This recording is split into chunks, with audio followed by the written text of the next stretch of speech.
میدان کربلا میں کرامات کا ظہور۔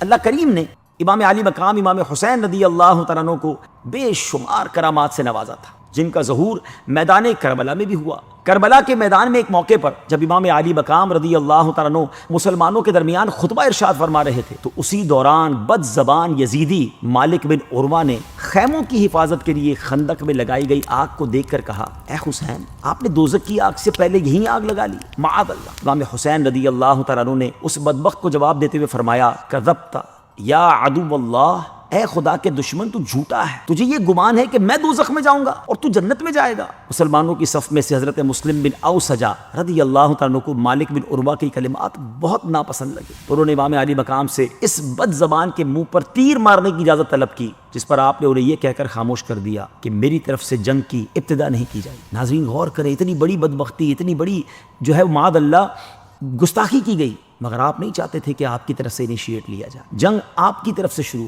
یہ کہہ کر اب حضرت امام علی مقام نے بارگاہ الہی میں اپنے ہاتھ پھیلائے اور عرض کیا کہ یا رب، عذاب نار سے قبل سے دنیا میں آتشی عذاب میں مبتلا فرما۔ حضرت امام حسین کا بھی یہ کہنا تھا کہ اس بدبخت کے گھوڑے کا پاؤں ایک سوراخ میں گیا، جس کی وجہ سے وہ گھوڑے سے گر گیا اور اس کا پاؤں رکاب میں الجھ گیا، پھر گھوڑا اس کو لے کر بھاگا اور آگے جا کر آگ کی خندق میں اسے ڈال دی۔ معاذ اللہ، امام حسین پر آگ کی بات کر رہا تھا، مگر آپ کی جو دعا تھی اس کا اثر یہ ملا کہ ہاتھوں ہاتھ وہ آگ میں جا کر جل گیا۔ اس پر امام حسین نے سجدہ شکر ادا کیا اور اللہ عز و جل کی حمد و ثنا بیان کرتے ہوئے بلند آواز سے، جس سے دونوں لشکر سن سکیں، دعا فرمائی، یا اللہ، ہم تیرے حبیب علیہ الصلوۃ والسلام کے گھر والے اور ذریت یعنی اولاد ہیں، ہم پر ظلم کرنے والوں کے ساتھ انصاف فرما۔ اسی دوران دشمنوں کی صف سے ابن اشعث نامی شخص نے کہا کہ آپ کو حضور علیہ الصلوۃ والسلام سے کیا نسبت ہے؟ اس کی اس بے ادبی کی وجہ سے امام حسین کو بہت تکلیف پہنچی۔ آپ نے بارگاہ الہی میں عرض کیا، اللہ، ابن اشعث نے میرے نسب پر جرح کی ہے اور یہ مجھے تیرے پیارے حبیب علیہ الصلوۃ والسلام کا بیٹا تسلیم نہیں کرتا، یا اللہ اس بد زبان کو فوری عذاب میں گرفتار فرما۔ اس دعا کے بعد اس بے ادب کو قضائے حاجت کی ضرورت پیش آئی،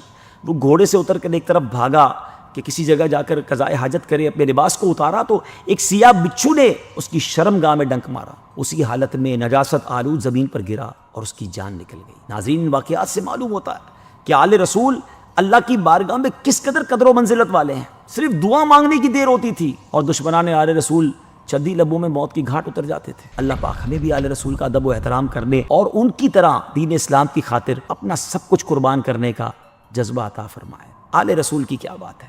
آج کے دور میں بھی اگر سید صاحبان آپ کے قریب ہیں، ادب کیجئے، دعائیں لیجئے۔ کیوں؟ اعلیٰ حضرت لکھتے ہیں نا، تیری نسل پاک میں ہے بچہ بچہ نور کا، تو ہے عین نور، تیرا سب گھرانہ نور کا۔